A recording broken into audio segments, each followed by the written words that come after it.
Être saint, telle est ma prière. Être saint, c'est mon désir. Être saint, c'est ce que tu veux pour moi. Pour moi. Bien-aimés dans le Seigneur, shalom. Ministre de Dieu, enfant de Dieu, serviteur de Dieu, de partout où vous nous suivez. Nous prions que la grâce de Dieu soit votre partage. Dans cette émission consacrée à l'édification et au perfectionnement des peuples de Dieu, aujourd'hui le Seigneur nous a mis à cœur de parler sur les présents qui viennent de l'autre côté, ou encore les présents qui viennent de la main de l'ennemi. Nous prenons le premier texte, Luc chapitre 4, à partir du 5e verset. Le diable l'ayant élevé, lui montra en un instant tous les royaumes de la terre et lui dit, je te donnerai toute cette puissance et la gloire de ce royaume, car elle m'a été donnée. Je me demande toujours qui a donné à Satan le pouvoir de la terre. Parce que la terre a été créée pour être l'héritage des fils des hommes. Donc même quand Satan parle ici, je pense qu'il ne sait pas ce qu'il dit. Parce que qui avait donné à Satan le pouvoir de la terre? Ce n'était pas Dieu. C'était Adam. Le jour où il avait péché, c'est le jour où il a transféré à Satan le pouvoir de la terre. Et Christ était venu pour récupérer ce pouvoir et les redonner à tous ceux qui vont les recevoir comme sauveur et Seigneur. Je disais, je te donnerai toute cette puissance et la gloire de ce royaume, car elle m'a été donnée. Et je la donne à qui je veux. Si donc tu te prosternes devant moi, elle sera toute à toi. Genèse chapitre 14. Genèse chapitre 14.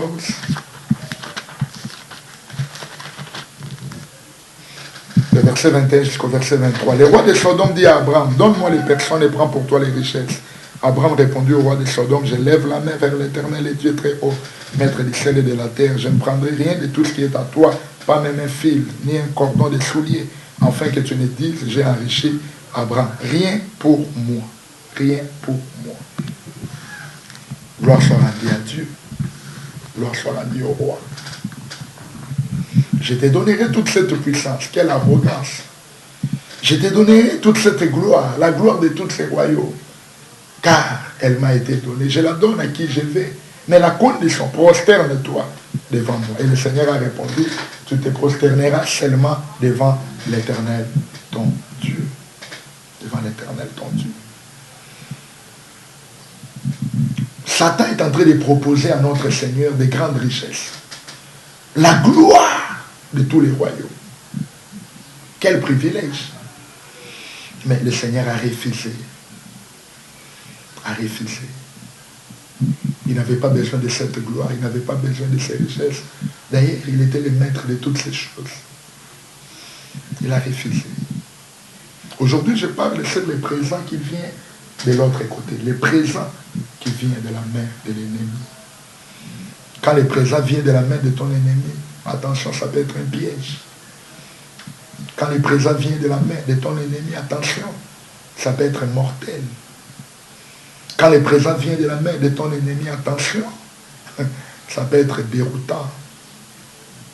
Ça peut être déroutant. Ce que le Seigneur a refusé la nuit, nous qui sommes ses serviteurs, nous qui sommes ses prédicateurs, nous qui sommes ses enfants, nous qui sommes ses bien-aimés, nous qui sommes les véritables adorateurs qu'il aime, qu'est-ce que nous faisons? Nous partons la nuit en cachette, comme avait fait Géasi au temps d'Élysée. Géasi qui était parti récupérer les présents que son maître avait refusé de la main de Naaman. Et vous connaissez la suite. La lèpre de Naaman était attachée à la vie de Géasi jusqu'à la fin de sa vie. Nous encore serviteurs de Dieu, ministres de Dieu aujourd'hui, nous partons en cachette la nuit pour aller prendre ce que notre Seigneur avait refusé entre les mains du diable, entre les mains de l'ennemi, la gloire, les richesses de la terre.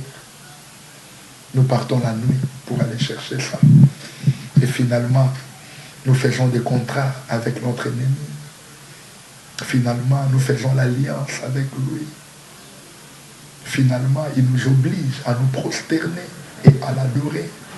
Alors que l'adoration, c'est un domaine qui est réservé seulement à l'Éternel notre Dieu. On ne peut pas adorer un autre Dieu en dehors de l'Éternel notre Dieu. Mais nous voyons encore dans la Bible, au temps d'Abraham, notre Seigneur, comment le roi de Sodome propose à Abraham un marché. Il dit, donne-moi les hommes, moi je te donne les richesses. Abraham a refusé de donner les hommes. Il a refusé. Pour ne rien au monde, je ne donnerai aucun homme. Je ne donnerai aucun homme. Et je vois encore dans la montagne de transfiguration comment le Seigneur Jésus est en train de prier. Il dit, Seigneur, je n'ai perdu aucun d'eux. De tout ce que tu m'as donné, je n'ai perdu aucun d'eux. Quel bon berger, quel bon pasteur. Je n'ai perdu aucun d'eux. Sauf les fils de la perdition. Abraham a refusé de céder les hommes. Il a refusé de donner les hommes et prendre les richesses en contrepartie. Il a refusé. Mais nous, les serviteurs de Dieu aujourd'hui, nous, que le Seigneur a placés devant son peuple, devant sa bergerie, pour conduire l'Église, enseigner son peuple, les amener dans la crainte, les amener dans l'amour du Seigneur, leur montrer les chemins du royaume. Qu'est-ce que nous avons fait? Nous sommes allés la nuit, se prosterner devant l'ennemi. Nous sommes allés la nuit, se prosterner devant les diables. Nous sommes allés la nuit, se prosterner devant les maîtres, les princes de ce monde, les malins. Tout ça pourquoi? À cause des richesses, jeep, parcelles, construire la plus grande église de Kinshasa, être les pasteurs qui drainent des foules devant lui. Je ne dis pas que tous ceux qui ont construit, ils sont allés se prosterner devant Satan. Je ne dis pas ça. Je ne dis pas que tous ceux qui ont, beaucoup de gens dans leurs églises, et ce sont des gens qui ont fait l'alliance avec les diables. Je ne dis pas ça. Mais je dis tout simplement que nous, en tant que serviteurs, nous ne devons pas aller faire l'alliance avec l'ennemi à cause des biens matériels qu'il peut offrir. Parce que notre Seigneur l'avait refusé. Notre Père Abraham, le patriarche, le Père de la foi, l'a refusé en son temps, quand il était devant les rois de Sodome. Mais aujourd'hui, qu'est-ce qui se passe? Nous avons vendu l'Église. Qu'est-ce qui se passe? Nous nous sommes prosternés devant l'ennemi. Qu'est-ce qui se passe? Nous adorons les diables. Qu'est-ce qui se passe? Nous avons accepté les présents que l'ennemi nous a donnés. Et voilà maintenant les conséquences. Maintenant, quand un homme accepte, quand on arrive déjà au point où tu acceptes les présents que l'ennemi t'offre, là, tu vends déjà l'église du Seigneur. Là, tu vends déjà le peuple de Dieu que le Seigneur a mis entre tes mains pour qu'ils soient les véritables bergers pour les conduire. Tu les vends déjà. C'est pourquoi tu remarqueras ces conséquences-là sera quoi? Tu verras qu'un tel serviteur, premièrement, il se mettra à prêcher la fausseté. La vérité ne sera plus dans sa bouche. Il prêchera la fausseté. Il va commencer à tordre l'essence de la parole. Et il y a des gens qui font ça à la longueur de la journée. Chaque dimanche, chaque mercredi, du haut de la chair, ils tordent l'essence de la parole. Ils prêchent la fausseté au peuple de Dieu. Ils détruisent l'enseignement véritable. Pourquoi? Parce qu'ils ont des contrats. Ils ont des contrats. Ils les font en âme et conscience. Prêcher la fausseté. Pour quel objectif? Détruire les âmes. Lui a déjà gagné parce qu'il a pris les présents. C'est pourquoi il doit céder maintenant les hommes entre les mains de l'ennemi. Il prêche la fausseté. La vérité est claire dans la Bible, mais il cherchera à tordre l'essence. Il cherchera à tordre l'essence. Regardez ce qui se passe par rapport aux histoires des mariages. Regardez. Alors que la Bible est claire sur cette question. La Bible est claire sur cette question. Je suis en train de m'étonner qu'un homme puisse répudier sa femme et dire que je l'ai répudiée parce qu'elle a commis l'infidélité. Quand vous vérifiez l'infidélité, c'était le manque de respect. Quand est-ce que la Bible autorise à un homme de répudier sa femme parce que la femme a manqué de respect? Tout ça, c'est tordre l'essence de la parole de Dieu. Et c'est ce que les gens appellent l'infidélité. Non. Dans la parole de Dieu, la Bible est claire. L'infidélité, c'est l'adultère. En dehors de ça, toute forme de ces choses-là peut être réparée. Toute sorte de bavure peut être réparée. Que le Seigneur vous bénisse. Je ne vais pas entrer dans ce terrain-là aujourd'hui. Mais je dis, ces hommes-là, ils prêchent la fausseté. Parce qu'ils ont fait déjà l'alliance avec l'ennemi. Ils ont signé des contrats. Ils gagnent. Ils gagnent l'argent, les matériels, la gloire, les voyages, les contacts. Mais par après, qu'est-ce que maintenant ils donnent à Satan? Prêcher la fausseté. Ne pas prêcher la véritable parole de Dieu. Pourquoi? Pour garder le peuple de Dieu dans l'ignorance. Pour garder le peuple de Dieu dans l'ignorance. Ça, c'est une manière de vendre le peuple de Dieu entre les mains de l'ennemi. C'est pourquoi, toi qui me suis, quand tu regardes ce que la Bible dit, et quand tu vérifies avec ce que tu entends comme l'enseignement dans ton église, tu vois qu'il y a quelque chose qui cloche. Tu vois comme si ce sont des demi-vérités. Tu vois comme si tu as des doutes dans ton intérieur. Bien-aimé, il est temps que tu examines les choses encore dans la profondeur. Parfois, les doutes là, le Seigneur est en train de te parler parce qu'il veut te faire sortir de cet enfer, là où tu es en train de te trouver maintenant. Vous allez constater encore la deuxième des choses à propos de ceux-là qui ont déjà fait l'alliance avec l'ennemi, qui sont allés la nuit prendre ce que le Seigneur a refusé. Des personnes qui n'ont pas voulu suivre les chemins que nous a tracé notre père Abraham et qu'il a dit au roi de Sodome, jamais je ne te donnerai les hommes pour que je prenne les richesses que toi tu m'offres. Ils ont refusé de suivre les chemins d'Abraham, notre père. La deuxième des choses, vous verrez que ces hommes-là sont spécialistes à ne prêcher ou à ne montrer que la terre, leur évangile est terrestre, leur message, tout autour des choses de la terre. Aux choses de la terre. Il ressemble au fils de serpent. Parce que le serpent a été maudit par le Seigneur dans Genèse 3. Tu vas ramper par le ventre et tu mangeras la poussière. C'est pourquoi tu verras les diables, même les jours où il a amené Jésus sur une haute montagne, mais il lui montre la terre. Parce que tout ce que les diables sait, c'est de montrer la terre, les richesses de la terre, la gloire terrestre. C'est pourquoi je ne suis pas contre toutes ces choses-là. Je ne suis pas contre. Je sais que Dieu bénit. Je sais que Dieu donne la gloire.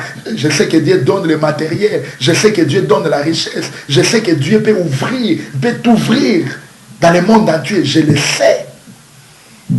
Mais quand l'évangile, sur les voyages, sur les voitures, sur toutes ces choses-là, ce n'est plus l'évangile authentique. Attention, si l'évangile ne tourne qu'autour de ça, ce n'est plus l'évangile authentique. L'évangile doit être équilibré. C'est pourquoi je dis attention prédicateur de la terre. Attention prédicateur des choses mondaines. Des gens qui ne prêchent que la terre. Non. Pourquoi?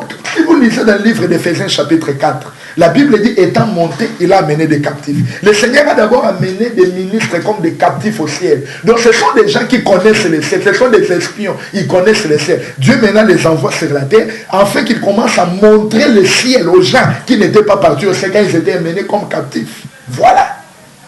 Voilà. Voilà. Donc il faut prêcher et le ciel et la terre. Qu'est-ce que le Seigneur a dit dans Matthieu 6,33? Cherchez premièrement le royaume des cieux et la justice de Dieu, et ce qui reste vous sera donné par surcroît. Donc le Seigneur veut que nous puissions prendre et la vie éternelle et les choses de la terre. Mais quand l'évangile ne tourne qu'autour de la terre, matériel, finance, l'argent, maison, toutes ces choses-là, il n'y a pas un message de sanctification. Dans cette église, on ne parle même pas de l'enlèvement. Il n'y a pas un message qui traite sur la piété. Toutes ces choses-là, il y a déjà un cas suspect. Il y a un cas suspect. L'autre me dira, oh non, ça ce n'est pas mon message. Moi j'ai laissé le message de la prospérité. Moi j'ai laissé le message d'amener les gens dans la richesse. Quel que soit ton message particulier, dans la Bible il y a des messages qui sont des messages généraux. Le Seigneur peut te donner le message de la prospérité, mais cela ne t'empêche pas de prêcher la sanctification. D'ailleurs la vraie prospérité passe par la crainte de Dieu. La vraie prospérité passe par la crainte de Dieu, passe par la repentance. Voilà, que le Seigneur nous bénisse. Gloire soit rendue au roi. Donc tu verras les serviteurs autoproclamés. Tu verras tous ces hommes-là qui ne prêchent que la terre. Il est écrit, on reconnaît l'arbre par son fruit. Et troisièmement, vous verrez que ces hommes qui ont fait l'alliance avec l'ennemi, ils n'ont plus honte. Ils n'ont plus honte. Les jours où Adam a péché, la Bible signale, il a eu honte, il est allé se cacher. Il a même pris les feuilles de figue pour couvrir sa nudité. Voilà quand même un homme qui a la conscience. Je n'interprète pas sa feuille de figue, tout ça, écriture. Non, je n'interprète pas. Je n'entre pas dans des révélations là-bas. Voilà un homme, il a la conscience. Et puis il se cache. Mais comment tu pêches, tu ne te caches pas. Comment tu pêches, mais tu les mets sur Internet. Comment tu pêches, mais tu y es à l'aise dans les péchés. Non, le péché n'est pas notre monde, le péché n'est pas notre vie. Quand on tombe, on se relève. On secoue la poussière, on continue la marche avec le Seigneur. Mais vous verrez que ces hommes qui ont déjà traité l'alliance, ceux qui sont allés la nuit pour aller prendre les présents de l'ennemi, leur vie, c'est le scandale. Et ils n'ont pas honte de le dire du haut de la chair. Ils n'ont pas honte de se présenter à la télé. Pourquoi? Parce qu'ils font ces choses à dessein. Quel est l'objectif? Discréditer les vrais serviteurs de Dieu. Quel est l'objectif? Rendre, c'est-à-dire rendre encore les cœurs des incrédules plus incrédules qu'ils étaient, afin qu'ils ne croient pas à l'évangile. C'est pourquoi ils font de leur vie une vie de scandale. Ces hommes-là qui ont fait l'alliance avec l'ennemi, ils ont fait l'alliance avec le diable. Je ne dis pas qu'un vrai serviteur de Dieu ne peut pas tomber. Si tu es un vrai serviteur de Dieu que tu tombes, je dis le Seigneur te relèvera. Parce que la Bible dit 7 fois les justes tomberont, mais le Seigneur, les justes tomberont. Mais Dieu est capable de relever toujours ces justes-là. Dieu relève les justes. Mais quand ce que nous voyons là, l'attitude, la manière de parler, l'attitude que tu as, ça ne montre même pas que tu es dans la liste des gestes là qui est tombé. C'est comme si vous faites ça à dessein. Vous faites ça à dessein. Que le Seigneur nous bénisse. Donc leur vie, ils exposent maintenant les vrais serviteurs de Dieu. Rendre encore les cœurs incrédules beaucoup plus incrédules. Pour qu'à la fin, Satan gagne, Satan récupère un grand nombre de gens. Mais nous disons non. Et nous sonnons la trompette. Nous sonnons la trompette. Pour dire aux vrais serviteurs de Dieu qu'il est temps de se mettre debout et de proclamer la parole de Dieu véritable, de proclamer la vérité. Si nous laissons la place à l'ennemi, nous laissons la place au faux, il gagne le terrain. Toi qui me suis, qui se considère comme un vrai, lève-toi. Sonne la trompette là où tu es. Sauve ce que tu peux sauver. Parce que bientôt, le Seigneur reviendra. Dans cet enseignement, je voulais encore réveiller la race de Siméon, la race de Lévi. Des personnes qui ne traitent pas l'alliance avec Amor, avec Sichem, son fils. Jacob avait déjà accepté. Au fait de la circoncision, venez prendre ma fille. Mais Lévi dit non. Moi, je suis Lévi. Je ne traite pas l'alliance. Ce que vous avez traité à l'alliance, que vous avez traité avec mon père, ce n'est pas avec moi. Le 3e jour, pendant qu'ils étaient encore dans la douleur de la circoncision du 3e jour, ils sont entrés là-bas. Lévi et Siméon. Ils ont tué tous les mâles. Ils ont récupéré Dina, leur fille. Dina est l'image de l'église, notre sœur, qui est déjà aujourd'hui abusée, violée. Mais non seulement qu'ils ont violé l'église, qu'ils ont violé notre sœur, mais ils veulent encore garder la sœur. Je ne sais pas ce que les juristes appellent la séquestration. Ils ont voulu encore garder la sœur, les prendre en mariage. Lévi a dit non, je ne garderai pas mon épée. Je sonne la trompette pour réveiller les vrais Lévis. Les vrais Lévis. Qui sortent leurs épées et qui entrent dans les camps afin qu'ils récupèrent l'église entre les mains des ravisseurs, entre les mains des faux serviteurs, récupèrent le peuple de Dieu. Comment? En prêchant la bonne parole, en proclamant la vérité. Parce que l'épée est l'image de la parole. Sichem et Amor représentent le royaume de Satan. Mais les vrais Lévites doivent lever leurs épées. Tuer ce qu'ils peuvent tuer. Ramener à la vie. Ramener à l'honneur. Notre sœur Dina. Lévi est toujours prêt à combattre avec son épée. Un véritable Lévi n'a pas besoin de faire des alliances. Il ne fera pas des alliances qui va bander sa bouche. Non, non, il ne fera pas ça. Quand il s'agit de la vérité, il défendra la vérité. Voilà un Lévi. Voilà un Lévi. Il ne fera pas des alliances qui vont bander sa bouche. Non, non. On ne peut pas lui donner des présents qui vont commencer maintenant à lui empêcher de parler. Non. Un véritable Lévite défend toujours la vérité. Il sort son épée. Il minimise les risques. Il minimise les risques. Pour lui, l'essentiel est que Dina soit sauvée. Quel que soit le prix à payer, que Dina soit sauvée. Même si je n'aurai pas de présent, même si je n'aurai pas l'offrande, même si on ne m'appellera plus, même si on va m'haïr. Mais le problème, c'est de sauver d'abord Dina. Sauvons l'Église du diable, de son royaume et de toute son organisation aujourd'hui. Le véritable Lévi. Prêchons la vraie parole. Annonçons l'Évangile. Sans rien retrancher, sans rien ajouter. Voilà ce que la Bible nous demande. C'est en ce moment-là que nous dirons que nous sommes des vrais serviteurs. Et le Saint-Esprit sera aussi d'accord avec nous. Et il se mettra à l'œuvre pour venir accomplir sa mission parce qu'il est toujours derrière sa parole. Gloire soit rendue à Dieu. Renversons les forteresses. Les présents qui viennent de l'ennemi. J'appelle ça la forte dot. La forte dot. Et remarquez comment Amor était prêt. Il dit, exigez ce que vous voulez. Nous sommes prêts à tout payer. Ces gens-là sont prêts à tout. Ils peuvent construire l'église. Ils vous construisent l'église. Ils vous envoient 1 million de personnes. Ils peuvent tout faire. Ils vous créent une fondation. Vous avez des jeeps, vous avez des histoires, vous avez toutes ces choses-là. Mais l'objectif, c'est quoi? C'est récupérer le peuple de Dieu. Raison pour laquelle j'ai dit au véritable Lévi, ne cédez pas. Ne cédez pas. Vaut mieux manquer le matériel, vaut mieux manquer l'argent, vaut mieux prier à la belle étoile que d'accepter le présent de l'ennemi. Tu pries dans une salle comme si tu étais au paradis, alors que tu as déjà accepté le présent de l'ennemi et tu es en train de vendre le peuple de Dieu. Peuple de Dieu, soyons vigilants. Examinons toutes choses. Examinons la parole.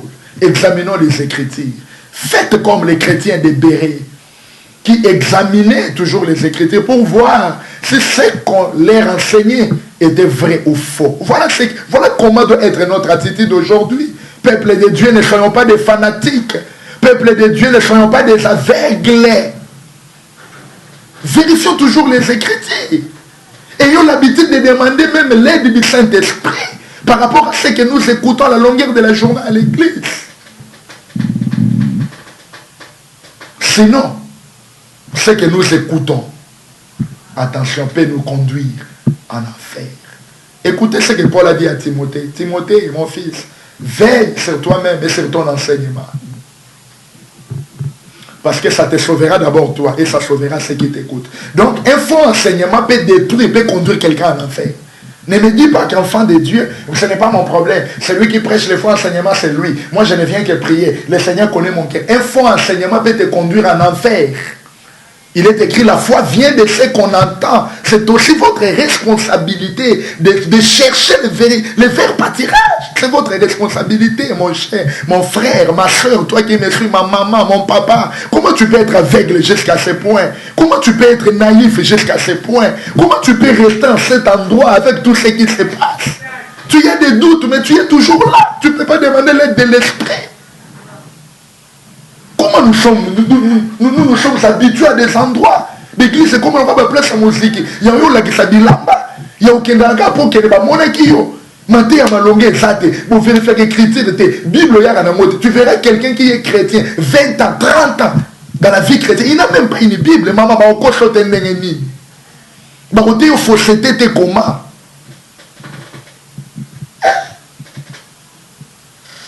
C'est comme les chrétiens de Béret. Parce que si nous sommes comme les chrétiens de Béret, c'est nous-mêmes qui allons barrer la route à tous ces prédateurs. Parce que ces gens-là ne profitent que de notre ignorance. Ils ne profitent que de notre ignorance, mon frère. Ils ne profitent que de notre ignorance. C'est pourquoi tu as besoin de la connaissance. Parce que si tu as la véritable connaissance de la parole de Dieu, il est pratiquement difficile qu'elle soit des prophètes, qu'elle soit des docteurs, qu'elle soit des évangélistes, qu'elle soit des prophètes, viennent ou apôtres, viennent te mentir. Parce que tu vas les remettre sur les droits chemins. Il y a des chrétiens comme ça. Il n'est qu'un chrétien, un frère dans le Seigneur. Il n'est qu'une sœur. Mais il est bâti sur la doctrine. Tu ne peux pas l'amener à gauche et à droite, pasteur. Tu ne peux pas l'amener à gauche et à droite, prophète. Il y a des sœurs comme ça. Il y a des frères comme ça. Voilà des sœurs que nous aimons. Voilà des frères que nous voulons dans l'église. Que le Seigneur nous bénisse. Cherchons la connaissance. Barrons la route à l'ennemi. Dans Matthieu chapitre 16, quand le Seigneur parlait de l'église, il a dit, sur toi Pierre, je bâtirai. Tu es Pierre, et sur toi Pierre, je bâtirai mon église. Tu es Pierre, Pétros, l'homme faible. Sur cette pierre, Pétre, rocher, révélation, je bâtirai mon église. Et il dit, les portes de séjour des morts ne prévaudront point contre elle. La vraie église du Seigneur, je ne parle pas des églises locales. Cette vraie église-là, les faux enseignements n'entrent pas. C'est pourquoi nous qui sommes des pasteurs dans des églises locales, là où le Seigneur nous a établis, nous devons aussi faire le travail des dames. Être ce serpent-là sur les chemins qui mord le cheval, afin que les cavaliers tombent à la renverse. Ne mords pas les cavaliers. Ne mords pas les cavaliers. Tu n'as pas de problème avec les cavaliers. Tu as le problème avec le cheval. Mords seulement le cheval. Et celui qui monte sur le cheval va tomber. Moi, je n'ai pas un problème contre toi. Je vais m'attaquer à l'enseignement. Maintenant, ce qui se cache derrière les enseignements, si tu es clair, tu donnes l'éclaircissement, tu donnes l'éclairage sur un faux enseignement. Les personnes qui se cachent derrière ces faux enseignements vont tout simplement tomber. Voilà le travail que nous devons faire, ministre de Dieu. Nous qui disons que nous sommes des vrais, nous ne devons pas nous attaquer aux hommes. Ce sont de citer les noms des gens à la télé. Ce sont de nous battre. Quand tu remarques un faux enseignement, toi apporte un vrai enseignement qui peut corriger les faux. Maintenant, celui qui se cache derrière cet enseignement, quand tu apporteras la lumière, il manquera où se cacher. Ces hommes-là que la Bible appelle des brigands. Il est écrit dans ces derniers, il y a encore les lieux sombres du pays où se cachent les brigands. Alors qu'est-ce qu'il faut faire dans les lieux sombres? Il faut seulement allumer des lampes, non? Parce que les brigands ne se cachent que dans des lieux sombres. Mais amenez seulement la lumière, ils vont tous sortir, ils vont fuir. Voilà notre travail, voilà notre responsabilité. Enfant de Dieu, toi qui es parti chercher du travail, toi qui cherches les postes, qu'on ne t'amène pas à la boucherie pour la promotion. Le présent qui vient de l'ennemi. Pour la promotion, tu acceptes de céder ton corps. Pour la promotion, tu acceptes de trahir ton frère. Parce qu'on t'avait proposé quelque chose la nuit. Et tu acceptes de compromettre la parole de Dieu les jours. Tu as déjà reçu le présent de l'ennemi. Or, le présent de l'ennemi, c'est un piège. Le présent de l'ennemi ne te laissera pas tranquille. Le présent de l'ennemi est déroutant toujours. Faites attention, mon frère et ma soeur. Disons non aux prédateurs. Disons non à tous ces hommes qui veulent discréditer l'image des véritables serviteurs de Dieu. C'est pourquoi nous-mêmes qui sommes des vrais, nous devons marcher dans la pureté, dans la sanctification. Nous devons craindre le Seigneur et marcher sur les traces de nos pères. Je parle des apôtres et des prophètes. Que le Seigneur nous bénisse. Nous devons continuer le travail d'Eliezer à l'église aujourd'hui. Parler de notre maître à sa femme.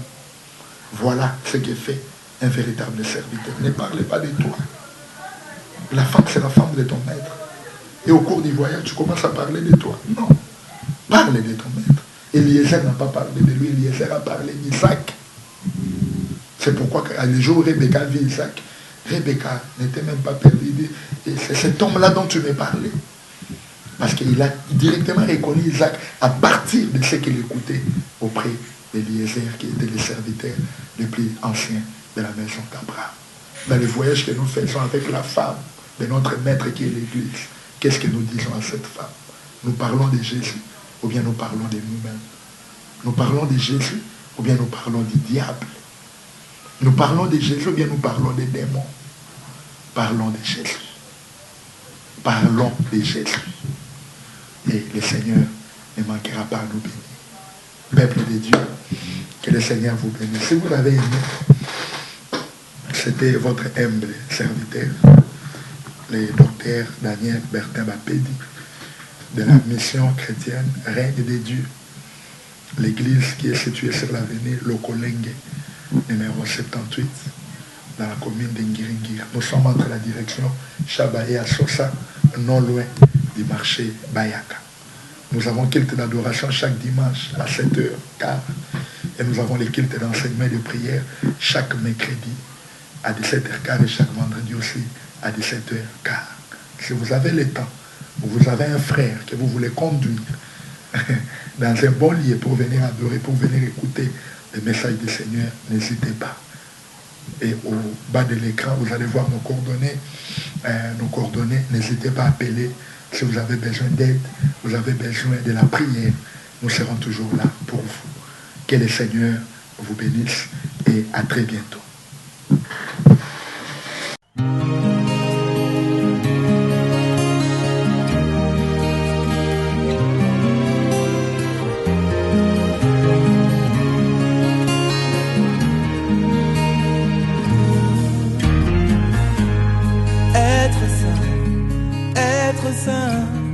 Telle est ma prière. Être saint, c'est mon désir. Être saint, c'est ce que tu veux pour moi. Pour moi.